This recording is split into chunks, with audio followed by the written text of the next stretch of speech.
কেসের ব্যাপারে আমি ভালো করে কিছু বলতে পারবে না, কেন কি আমি আগেও 2020 থেকে ডিডি অফিসে আমাকে দুবার ডেকেছে এই কেসের ব্যাপারে। और আমি পাঁচ ঘন্টা আমাকে রেখে ইনভেস্টিগেশন করেছে, और ইনভেস্টিগেশন মধ্যে কিছু পাইনি আমার থেকে, কেন কি আমি আগে থেকেই সবাইকে বলছে কি আমি ইনঅ্যাক্টিভ আছে এই কোম্পানির মধ্যে, তো খুব ভালো করে হেল্প করতে পারেনি। ওর পরে ফের এমপি সাহেব আমার যে বাবা আছে ও চলে গেছে টিএমসি মধ্যে, তো এই কেস একটা হোল্ডিংয়ে চলে গেছে, ওই সময় কিছু ইনভেস্টিগেশন হয় না। মানে আপনি বলতে চাইছেন বাবা আবার বিজেপিতে ফেরায় আবার এই কেসটাকে সক্রিয় করে? এরকমই, কেন বাবা আসা পরেই এইসব স্টার্ট হয়ে গেছে। মিনস 2020 কেস হয়েছে, ওর পরে কেস যে ইনভেস্টিগেশন করা ছিল করে নেই, হোল্ড রেখে দিয়েছে, ফির এই বিজেপি যাওয়ার পরে ফির এই কেস স্টার্ট হয়ে গেছে।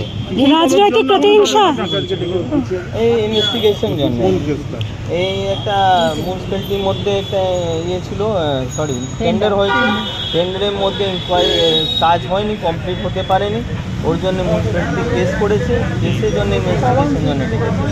তাহলে আপনার এই জন্য আপনি ওখানে এমএলএ, তো সেক্ষেত্রে কেন মানে আপনার ইনভলভমেন্ট বা আপনার জন্য আমার কেন ডেকেছে, জাস্ট অ্যাজ এ আমি এই কোম্পানির মধ্যে ইনঅ্যাক্টিভ পার্টনার ছিল, আমার নাম আছে কোম্পানির মধ্যে, এই জন্য আমাকে ডেকেছে। মানে যে কোম্পানিটা টেন্ডার পেয়েছিল সেটা আপনার কোম্পানি না, আমার মানে ওই কোম্পানিতে আপনার অ্যাজ এ মেম্বার?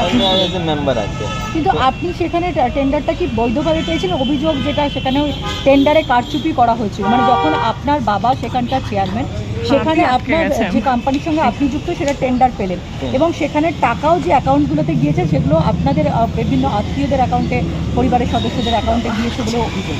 না, এই ব্যাপারে আমি কিছু জানি না, কেন কি আমি আগেই বলছি যে এইসব যে কাজ পেয়েছে, কাজ হয়েছে, কাজ কমপ্লিট হয়নি, ওর পরে এরকম কেস হয়ে গেছে, এই সবের কাজের কাজ কমপ্লিট হলো না, কাজ খাতায় কলমে দেখানো হলো, অথচ সেই টাকাটা পেয়ে গেছিলেন, সেটাও তো তাহলে তো টেন্ডার নেওয়া হলো, খাতায় কলমে কাজ হলো না, সেটাই তো অভিযোগ উঠছে। মানে আপনি অভিযোগ কী আছে কি না আমি তো বলতে পারবে না, আমি তো আগেই বলছি কি আমি এই কোম্পানির মধ্যে ইনঅ্যাক্টিভ আছে, তো আমি ভালো করে বলতে পারবে না। আপনি আমার থেকে ডকুমেন্ট জিজ্ঞেস করবে, আমি ডকুমেন্টও প্রোভাইড করতে পারবে না।